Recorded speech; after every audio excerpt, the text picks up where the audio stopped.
को बताऊंगी 10th class का साइंस का पेपर कैसा आता है, यानी कि विज्ञान का जो पेपर होता है वो किस तरीके का आता है, उसमें किस तरीके के क्वेश्चंस आते हैं वो मैं आपको बताऊंगी, और कितने मार्क्स का होता है वो मैं आपको बताऊंगी इस वीडियो में, और कितने घंटे का होता है, किस तरीके से आपको सॉल्व करना होगा वो भी मैं आपको बताऊंगी। अगर आपको वीडियो पसंद आए तो प्लीज़ लाइक शेयर कमेंट करना ना भूलें, मेरे चैनल को सब्सक्राइब जरूर कर लें। तो वीडियो स्टार्ट करेंगे। देखिए यहाँ पर देखिए सबसे फर्स्ट नंबर पर हम देख सकते हैं, यहाँ पर देखिए कि 2024 और 25 यानी 2024 से 25 में अब जो बोर्ड एग्जाम आ रहे हैं उसके लिए बहुत ही महत्वपूर्ण हो सकते हैं, इसमें से भी क्वेश्चन आ सकते हैं क्योंकि बैक ईयर का पेपर है। अब देखिए यहाँ पर दूसरे देखिए सब्जेक्ट क्या है, साइंस यानी कि विज्ञान, ठीक है। अब नेक्स्ट देखिए कौन सा है, क्लास 10th का, यानी कि आपको पता है कि इस टाइम में बोर्ड एग्जाम्स आ रहे हैं, बच्चों के बोर्ड एग्जाम आ रहे हैं, तो वो आपको बहुत अच्छे तरीके से ध्यान से पेपर पढ़ना है क्योंकि इनके पेपर्स क्या है थोड़े डिफिकल्ट आते हैं, ठीक है। तो आपको क्या पूरी तैयारी अच्छे से कर लेनी होगी। अब देखिए कितने मार्क्स का आता है, तो यहाँ पर दिया हुआ है कि पूर्णांक कितना 70 मार्क्स का, यानी 70 मार्क्स का पेपर आता है। इसमें 20 नंबर का प्रैक्टिकल होता है, 10 नंबर का कुछ वाइवा करके हो जाता है, जो मौखिक होता है भाषा टीचर्स आते हैं वो, ठीक है। तो आपको पूरा 100 नंबर हो जाता है। अब यहाँ पर देख लीजिए इसका समय देख लीजिए, समय दे रहा है यहाँ पर 3 घंटा 15 मिनट। 3 घंटे का हमको पेपर करना होता है, 15 मिनट हमको पढ़ने के लिए मिलते हैं, ठीक है। अब ये देखिए ये यहाँ पर इसके निर्देश दिए हुए हैं। तो देखिए फर्स्ट देखेंगे हम कि प्रारंभ के 15 मिनट परीक्षार्थियों को प्रश्न पत्र पढ़ने के लिए निर्धारित किए जाते हैं, ठीक है। आप जैसे कि प्रश्न पत्र 15 मिनट पढ़ना है। दूसरा वाला देखिए कि प्रश्न पत्र 2 खंड आ और बा में 2 विभाजित किए गए, यानी 2 खंड में इसके प्रश्न पत्र हैं। तीसरा देखिए खंड आ तथा बा तीनों उपखंड 1, 2, 3 में विभाजित किए गए, यानी कि जो 2 खंड है आ और बा उनमें भी 3-3 उपखंड दिए गए हैं, ठीक है। नेक्स्ट देखेंगे 4 नंबर देखिए प्रश्न पत्र के खंड आ में बहुविकल्पी प्रश्न है, इसमें सही विकल्प का चुनाव करके उमर शीट पर नीले काले बॉल पेन से आपको गोला लगाना होगा, पूरा गोला भरना है आपको, आधा अधूरा नहीं छोड़ना है, ठीक है। 5 नंबर देखिए आप यहाँ पर दे रहा है बहुविकल्प प्रश्न उत्तर के सामने 1-1 अंक का निर्धारित है, यानी कि जो बहुविकल्प है यानी कि आपके 4 ऑप्शन वाले हैं उनमें सारे 1-1 मार्क्स के होंगे, ठीक है। अब देखिए नेक्स्ट देखिए कि खंड बा में वर्णात्मक प्रश्न है। तो यहाँ पर देखिए वर्णात्मक प्रश्न यानी क्या होता है, उसका मतलब होता है कि पूरे को आपको सॉल्व करने हैं, यानी कि लिखने हैं, उसके आंसर उत्तर वगैरह आपको लिखने होते हैं, तो वो आपको यहाँ पर ध्यान देने होंगे, ठीक है। अब नेक्स्ट देखिएगा, नेक्स्ट 7 नंबर देखिएगा प्रत्येक प्रश्न के सम्मुख उनके अंक निर्धारित किए गए, उनके सामने उनके अंक लिखे हुए हैं, ठीक है। 8 नंबर देखिए खंड बा के प्रत्येक उपखंड के सभी प्रश्न एक साथ करना आवश्यक है, ठीक है। तो एक साथ आपको सारे मतलब उत्तर सारे एक साथ में करने हैं, आपको जो भी आए सबसे फर्स्ट नंबर याद रखिएगा पेपर में, जो एकदम पूरा आ रहा है उसको कीजिए, फिर जो कम आ रहा है उसको कीजिए, जो नहीं आ रहा है आप उसको चाहें तो आप उसको बना सकते हैं। लास्ट नंबर का देखिए पॉइंट नंबर 9 है यहाँ पर। तो पॉइंट नंबर 9 क्या दे रहा है यहाँ पर कि सभी प्रश्न अनिवार्य हैं, ठीक है। तो सभी प्रश्न क्या है आपके अनिवार्य हैं, यानी कि सारे प्रश्न आपको इंपॉर्टेंट है, वो आपको करने ही करने हैं, ठीक है। तो वो आपको ध्यान देना है यहाँ पर, इस तरीके से आपको बहुत अच्छे तरीके से आप ध्यान देंगे, ठीक है। अब नेक्स्ट देखिएगा यहाँ पर हम देखेंगे, यहाँ पर देखिए खंड आ बहुविकल्पी प्रश्न। तो ये क्या होगा, यहाँ पर खंड आ आपका शुरू हो जाएगा, यहाँ से बहुविकल्पी प्रश्न आपके शुरू हो जाते हैं। तो आपको ये चीज़ बहुत अच्छे से ध्यान रखनी है कि पेपर में कोई भी आपको जल्दबाजी नहीं करनी है, पेपर में बहुत अच्छे तरीके से आपको ध्यान से करना होगा, ठीक है।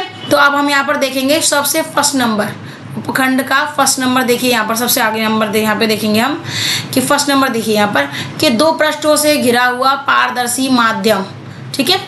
पारदर्शी माध्यम जिसका एक या दोनों पृष्ठीय गोलीय है, ठीक है। देखिए अब हमने क्या करेंगे कि 2 पृष्ठों से घिरा हुआ कोई पारदर्शी माध्यम जिसका एक या दोनों पृष्ठ गोलीय है क्या कहलाता है, ठीक है। तो क्या कहलाता है वो ध्यान रखिएगा, आपको क्या कहलाएगा कि गोलीय लेंस, क्या कहलाएगा गोलीय लेंस, ठीक है। यानी कि गोल लेंस हो जाएगा, गोल शीशा हो जाएगा।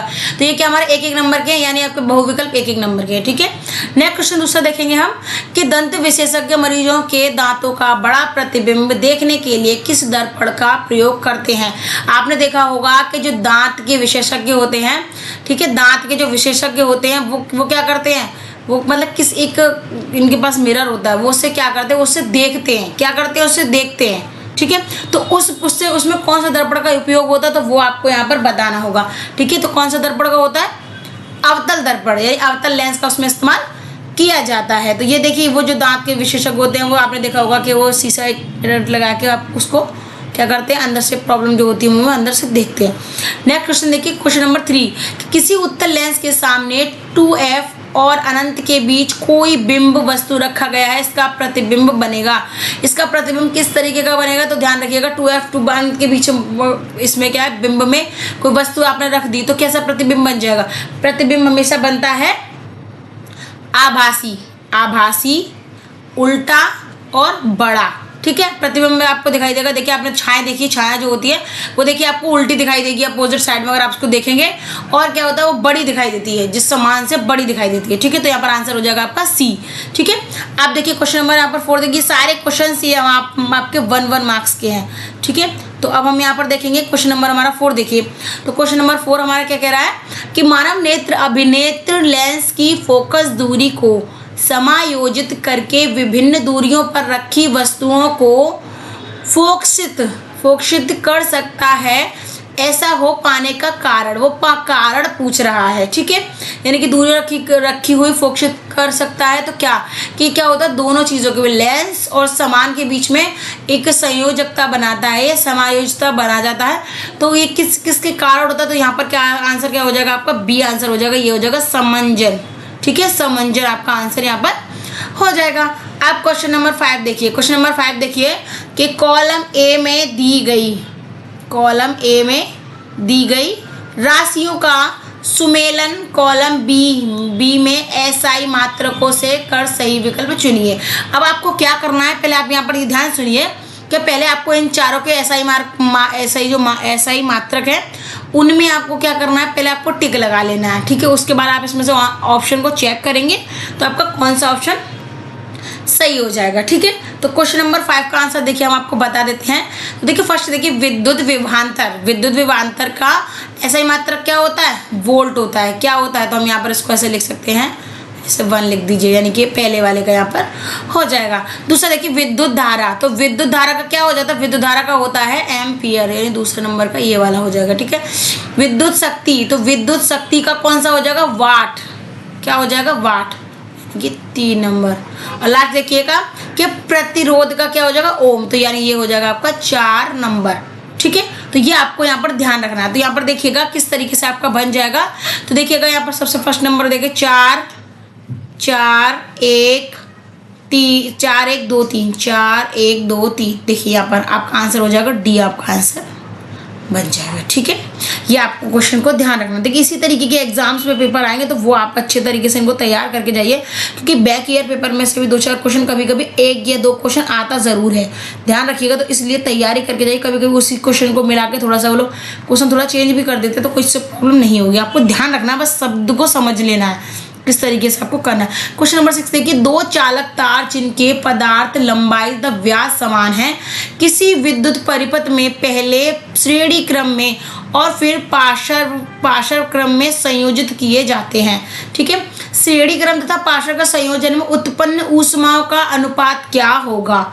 ठीक है, तो यहाँ पर देखिए 2 चालक तार जिनके पदार्थ लंबाई व्यास समान है, यानी उसकी लेंथ और उसका जो डायमीटर है वो समान है यहाँ पर। तो विद्युत परिपथ में पहले पर श्रेणी क्रम और पार्श्व श्रेणी क्रम में संयोजित किए जाते हैं, यानी पहले दूसरे से संयोजित किए जाते हैं। श्रेणी तथा पार्श्व का संयोजन में उत्पन्न ऊष्माओं का अनुपात क्या होगा।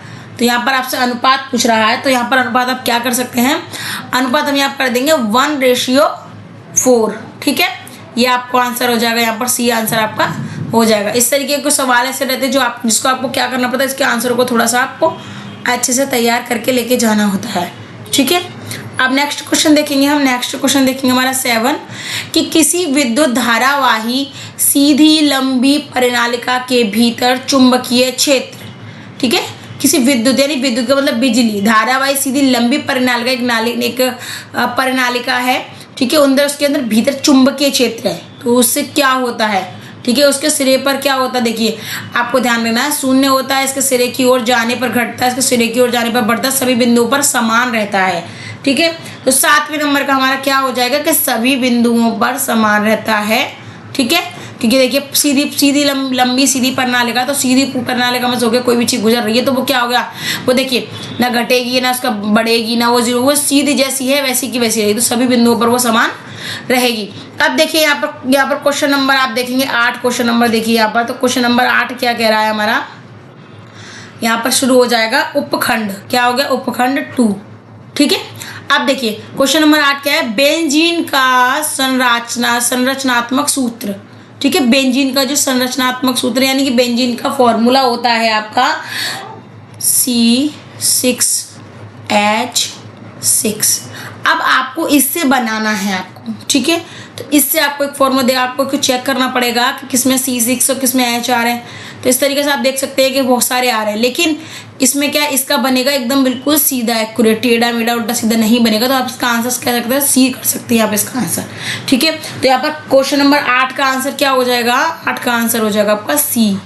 ठीक है, तो ये वाला क्वेश्चन नंबर 8 का आपका आंसर सी हो जाएगा। तो देखिए बेंजीन, इस तरीके के संरचनात्मक सूत्र आते हैं वो आपको याद करने के, इसीलिए आपको थोड़ी साइंस हमारी डिफिकल्ट हो जाती है, क्योंकि इसमें फिजिक्स, केमिस्ट्री, बायोलॉजी 3 सब्जेक्ट जो आ जाते हैं।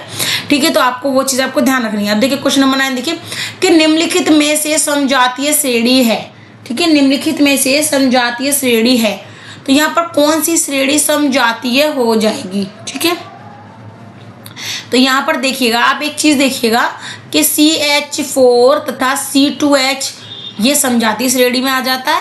ठीक है, और उसके बाद देखिए 4 नंबर का हमारा ये आपका CH3OH तथा C2H5OH आपका ये भी समजातीय श्रेणी में आ जाता है। तो देखिए पहला और चौथा, यानी कि पहला और चौथा कहाँ पर आपका आंसर आ रहा है, पहला और चौथा देखिए आंसर हो जाएगा हमारा बी, आपका आंसर हो जाएगा। ठीक है, अब नेक्स्ट क्वेश्चन देखिए, क्वेश्चन नंबर 10 देखिए पृथ्वी की भूपर्पटी में प्राकृतिक रूप से पाए जाने वाले तत्वों या यौगिकों को कहते हैं, यौगिक को क्या कहते हैं। इसको आपको ये चीज आपको ध्यान रखनी है कि पृथ्वी की भूपर्पटी में प्राकृतिक रूप से पाए जाने वाले तत्व यानी प्रकृति की देन होते हैं जो तत्व, वो कौन से तत्व होते हैं जो पृथ्वी की जो प्रकृति से प्राप्त होते हैं। ठीक है, तो यौगिकों को क्या कहते हैं, तत्वों या यौगिकों को आप कुछ भी कह सकते हो, उनको क्या कहा जाता है, क्या कहा जाता है, आपका आंसर हो जाएगा सी, खनिज कहा जाता है। ठीक है, ये खनिज हमको क्या होते हैं, ये हमें प्रकृति से ही प्राप्त होते हैं। ठीक है, तो ये आपको क्वेश्चन 10 हो जाएगा। ठीक है, अब देखिए क्वेश्चन नंबर 11 देखिए यहाँ पर आपने, तो क्वेश्चन नंबर 11 क्या है कि धातु का क्षय कब प्रारंभ होता है। धातु का क्षय क्या मतलब होता है, क्षय का घटना, कमजोर होना, ये कब प्राप्त आपका होता है। तो वो आपको यहाँ पर ध्यान देना होगा कि मुंह का pH 5.5 से अधिक होने पर, 5.5 से कम होने पर, मुंह का pH 7 होने पर, इनमें से कोई नहीं। तो आपको क्या करना है कि देखिए हमारे मुंह का pH मान होता है 5.5, वो होता है तो कोई प्रॉब्लम नहीं होती, लेकिन उससे कम होगा तो प्रॉब्लम इसमें दांतों में कमी आ जाएगी। तो यहाँ पर आप बी आंसर को लगा सकते हैं, मुंह का pH 5.5 से कम होने पर। ठीक है, आप क्वेश्चन नंबर 12 देख लीजिए कि अभिकथन है कि जिंक सल्फ्यूरिक अम्ल के साथ अभिक्रिया कर जिंक सल्फेट तथा हाइड्रोजन गैस बनाता है। यह एक विस्थापन अभिक्रिया है। ठीक है, अब इसका तर्क देखिए, यहाँ पर इसका तर्क भी दिया कि जिंक ऑक्सीजन के साथ अभिक्रिया कर जिंक ऑक्साइड बनाता है। ठीक है, तो अब यहाँ पर आपको क्या करना है, देखिए यहाँ पर इस तरीके से आंसर दिए हुए हैं कि ए है, बी है, सी है और आपका डी है। तो इनमें से आपको क्या करना है, इनमें से आपका आंसर एकदम करेक्ट जो आपका आंसर है वो आपको सही करना है। देखिए जैसे कि दोनों अभिकथन फर्स्ट तथा तर्क सेकंड सही है, यानी कि दोनों आपके सही हैं, लेकिन तर्क अभिकथन का सही स्पष्टीकरण कर रहा है नहीं। अभिकथन 1 तथा तर्क दोनों सही हैं, यानी कि दोनों ही सही हैं, लेकिन यहाँ पर क्या हो जाएगा, परंतु तर्क अभिकथन का स्पष्टीकरण नहीं कर रहा, यानी कि ये दिख रहा है आपको, जो लाइन लिखी हुई है ऑक्सीजन के साथ अभी, ये वाली इसको संतुष्ट नहीं कर पा रही है। ठीक है, नहीं कर पाए तो आप इसका आंसर क्या लगा सकते हैं कि आंसर हो जाएगा बी। क्या हो जाएगा, आंसर हो जाएगा इसका बी। तो आपको वही चीज़ आपको ध्यान रखनी है। ठीक है, तो ये इस तरीके के क्वेश्चन जरूर आएंगे आपके अभिकथन, कथन वाले, तथ्य वाले, तो यहाँ आपको वह चीज़ बहुत अच्छे से तैयार करके लेके जानी।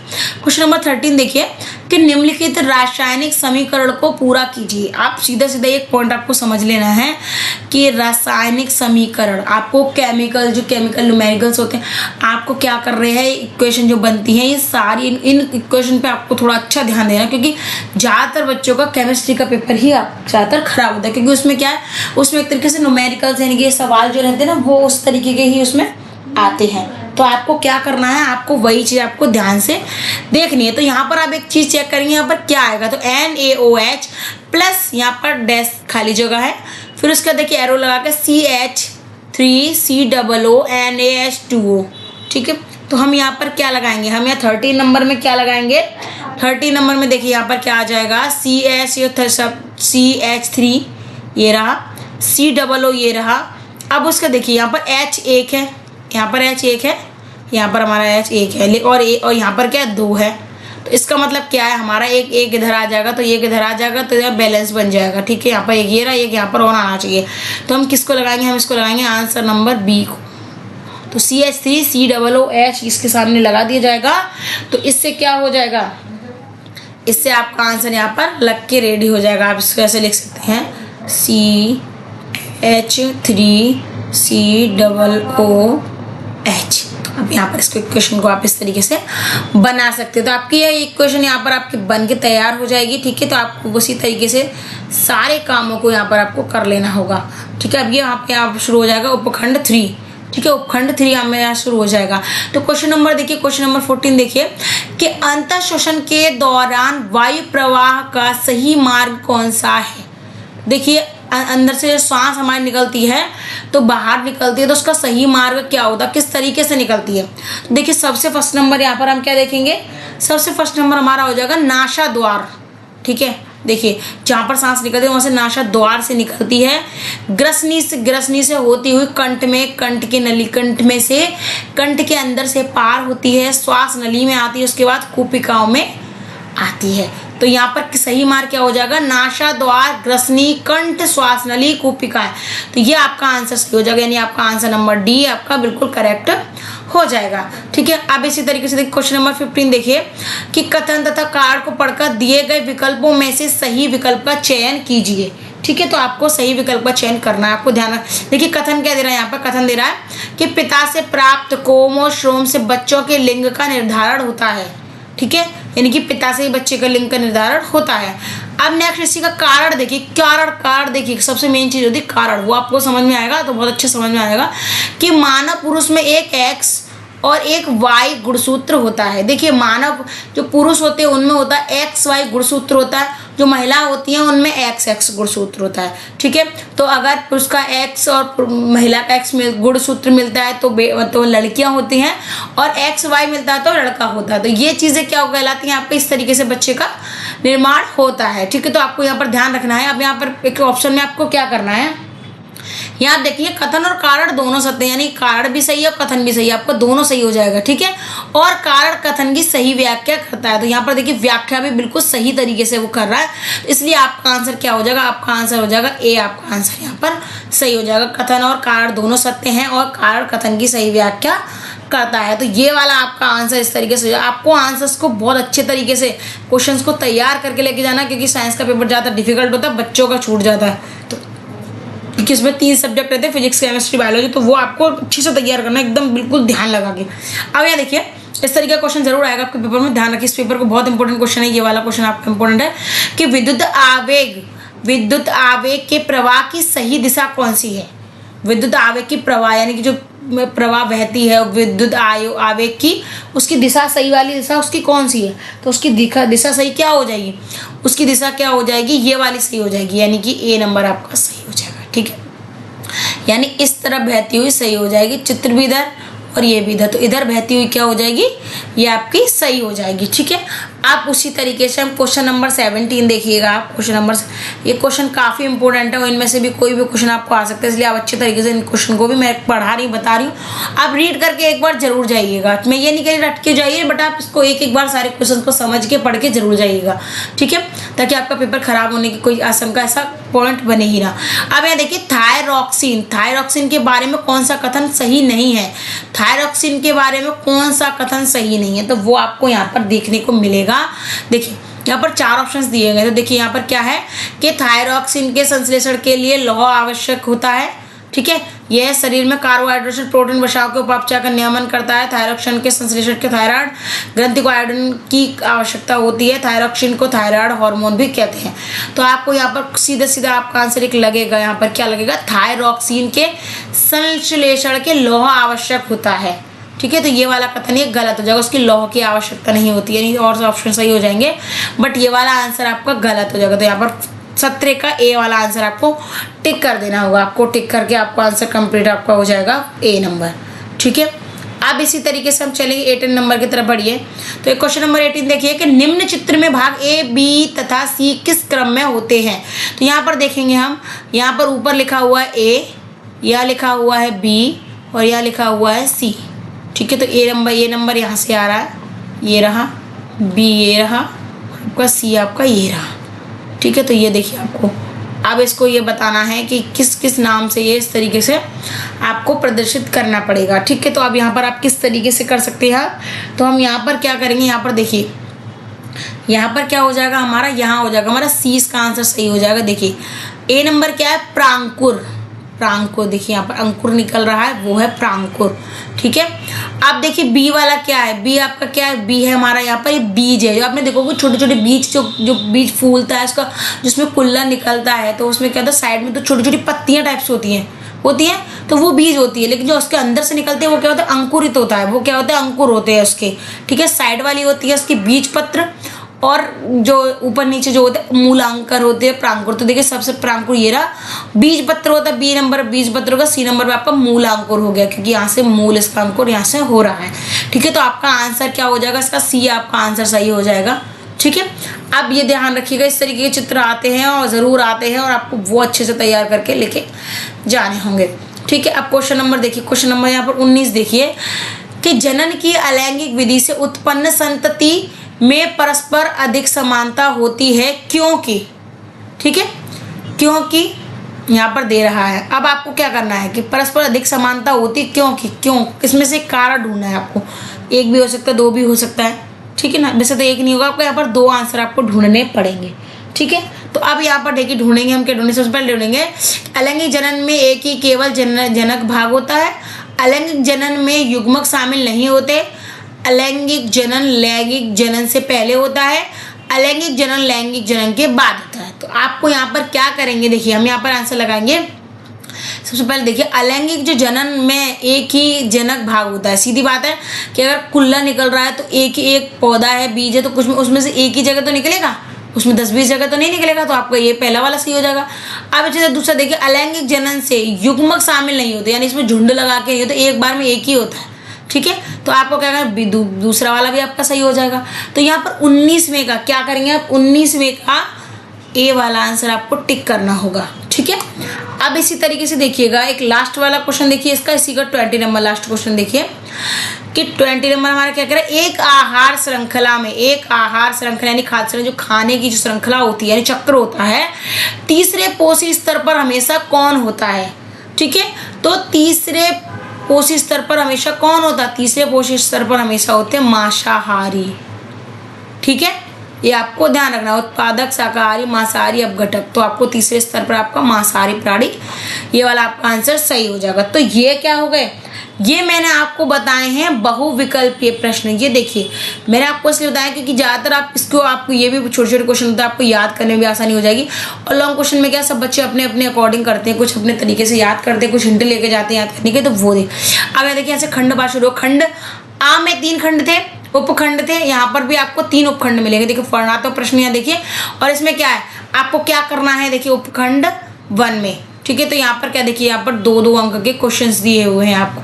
ठीक है, 2-2 अंक के यानी 4 अंक के आपके दोनों क्वेश्चन हो जाएंगे। तो देखिए पहला प्रश्न है दृष्टि दोष किसे कहते हैं, कितने प्रकार के होते हैं। दूसरा देखिए हमें आकाश में इंद्रधनुष केवल वर्षा के पश्चात ही क्यों दिखाई देता है। तो ये आपके एक नंबर, आपके 2-2 नंबर के क्वेश्चन हो जाएंगे। तो कम से कम आपको 2-3 लाइन में आपको इसका आंसर देना होगा। इसी तरीके से क्वेश्चन 2 में देखिए, तो उत्तल लेंस को अभिसारी लेंस क्यों कहा जाता है, अवतल दर्पण तथा उत्तल दर्पण के उपयोग लिखिए। तो यहाँ पर इन दोनों का आंसर में आपको मेरी वीडियो में मिल जाएगा। मेरी वीडियो में उत्तल लेंस और अवतल लेंस के बारे में पूरी जानकारी, अभिसारी लेंस के बारे में मैंने पूरी जानकारी मेंशन की है। तो अब देखिए उसको डिस्क्रिप्शन बॉक्स में आपको उसका लिंक डाल दूंगी, तो आप उससे वहाँ पर उसको जानकारी ले सकते हैं।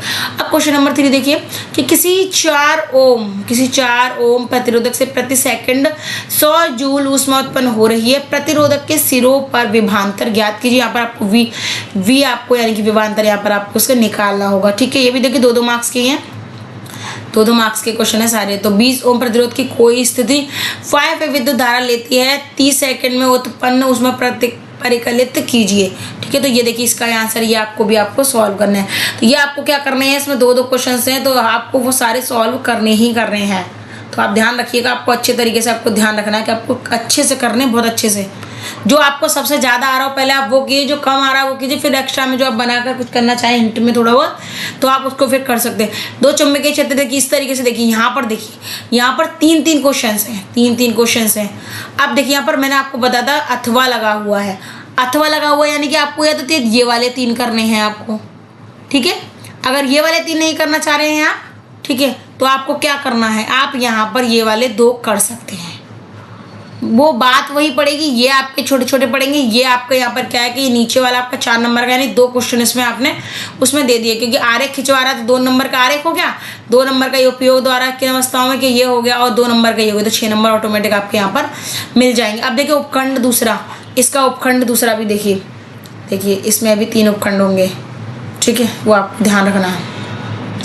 यहाँ देखिए क्वेश्चन नंबर 5 देखिए, इसमें क्या अभिक्रिया के लिए संतुलित समीकरण लिखिए। देखिए इन चारों में क्या करना है, आपको समीकरण लिखना है। मैंने आपको बताया था केमिस्ट्री में ज़्यादातर समीकरण ही लिखने के लिए आते हैं। तो आपको देखिए तनु सल्फ्यूरिक अम्ल दानेदार जिनके साथ अभिक्रिया करता है, तो ये आपको 1-1 नंबर के हैं, ये आपको क्या करने हैं, ये आपको बहुत अच्छे तरीके से ध्यान रखने, और इनके जो आपके समीकरण है वो आपको याद करके लेके जाने, इनके भी याद कर लीजिए, इसमें से भी 1-2 फंस जरूर जाएगा, वो आपको ध्यान रखना है। क्वेश्चन नंबर 6 देखिए, निम्नलिखित का कारण बताइए। देखिए यहाँ पर 2 क्वेश्चंस दिए गए हैं, तो इनके आपको कारण बताने हैं। प्लेटिनम, सोना एवं चांदी उपयोग आभूषण बनाने के लिए किया जाता है, क्यों किया जाता है वो इसका आपको आंसर यहाँ पर बताना होगा, ठीक है। दूसरा देखिए, निष्कर्षण प्रकरण में कार्बन एवं सल्फाइड अयस्क को ऑक्साइड में परिवर्तित किया जाता है, तो ये आपको कारण बताना है क्यों किया जाता है परिवर्तित, ठीक है। अब इसी तरीके से क्वेश्चन नंबर 7 देख लीजिए। क्वेश्चन नंबर 7 हमारा देखिए, क्वेश्चन नंबर 7 है कि इसमें देखिए 1 और 2, 1 2 3 क्वेश्चन है 2-2 नंबर के। पहला है यहाँ पर देखिए, सह संयोजित आबंध किसे कहते हैं, उसके 2 लक्षण लिखने हैं आपको यहाँ पर, ठीक है। अब यहाँ देखिए यौगिक IUPAC नाम लिखिए, तो इन दोनों के IUPAC आपको नाम लिखने, जैसे कि मीथेन, इथेन इस तरीके से होता है, तो वो आपको इस तरीके से यहाँ पर नाम लिख देने होंगे। कठोर जल को साबुन से उपचारित करने पर झाग के निर्माण को समझाइए, तो ये आपके 2-2 मार्क्स के क्वेश्चन है, आपके झाग क्यों हो जाता है, किस तरीके से, ये वाला आपको ध्यान रखना है। और देखिए इसमें भी आपको अथवा दिया गया है, यहाँ पर एक चीज़ देखिए आपको अथवा दिया गया है। अगर आपको ये वाले ऊपर वाले ये वाले क्वेश्चन नहीं करने हैं आपको तीनों, तो आप ये वाले 3 क्वेश्चन कर सकते हैं, बट आपको करने वही होंगे, या तो ये 3 या तो वो 3, ऐसा नहीं कि एक इसमें से 1 2 में से, ऐसा नहीं करना है आपको, ठीक है। तो आपको यहाँ पर ध्यान रखना है कि ये 3 या तो वो 3 करने हैं आपको। तो यहाँ पर आपको ये इस तरीके से आपको उपखंड, दूसरा भी आपको उपखंड खत्म होगा। अब यहाँ पर देखिए तीसरा वाला उपखंड देखिए इस तरीके के क्वेश्चन जरूर आते हैं, तो आपको यहाँ पर देखना है। यहाँ देखिए यहाँ पर क्या उपखंड 3। अब देखिए यहाँ पर क्वेश्चन नंबर 8 देख लीजिए, जैव निम्नीकरण और गैर जैव निम्नीकरण पदार्थों के बीच अंतर बताइए। तो आपको क्या करना है कि जैव निम्नीकरण और गैर जैव इन दोनों को, इसको आपको 100% याद करके जाना है। ये क्वेश्चन आपका इंपॉर्टेंट है, ये आपके पेपर में जरूर फंसेगा, बोर्ड एग्जाम में ध्यान रखिएगा, ये अक्सर कर आता ही आता है।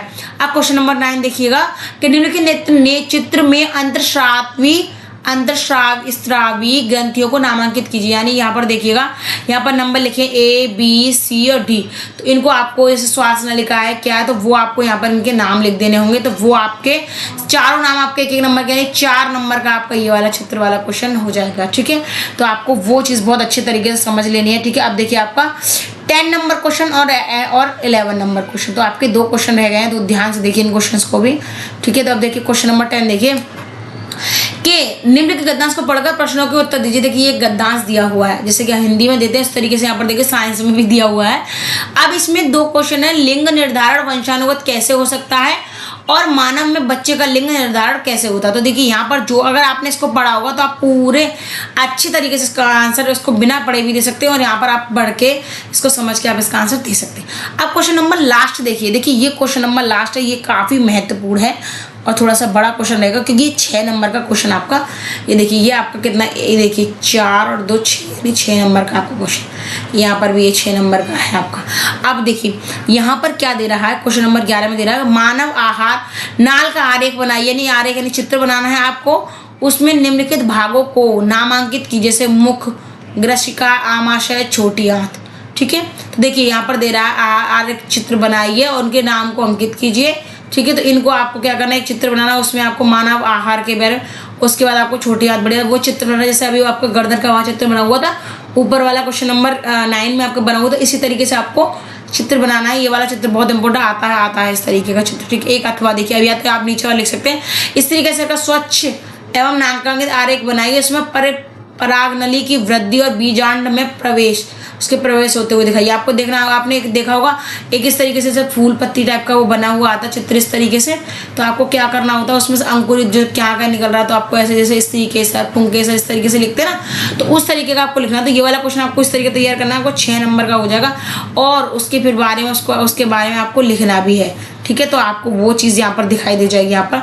तो ये हो गए आपके क्वेश्चन नंबर 11, यानी कि पूरा क्वेश्चन नंबर आपका साइंस का पूरा आपका पेपर मैंने आपको समझा दिया है। बोर्ड एग्जाम की तैयारी है, तो आपको पूरा अच्छे तरीके से क्वेश्चंस को आपको ध्यान रखना है, हर क्वेश्चन को ध्यान से पढ़ के जाना है, और खास करके आपके जो समीकरण होते हैं ना, वो आपको यहाँ पर अच्छे तरीके से पढ़ के जाने होंगे। तो वीडियो अगर पसंद आए तो प्लीज़ लाइक शेयर कमेंट करना ना भूलें, मेरे चैनल को सब्सक्राइब जरूर कर लें। फेसबुक पर देख रहे हैं तो फेसबुक पेज को फॉलो करना ना भूलें। धन्यवाद।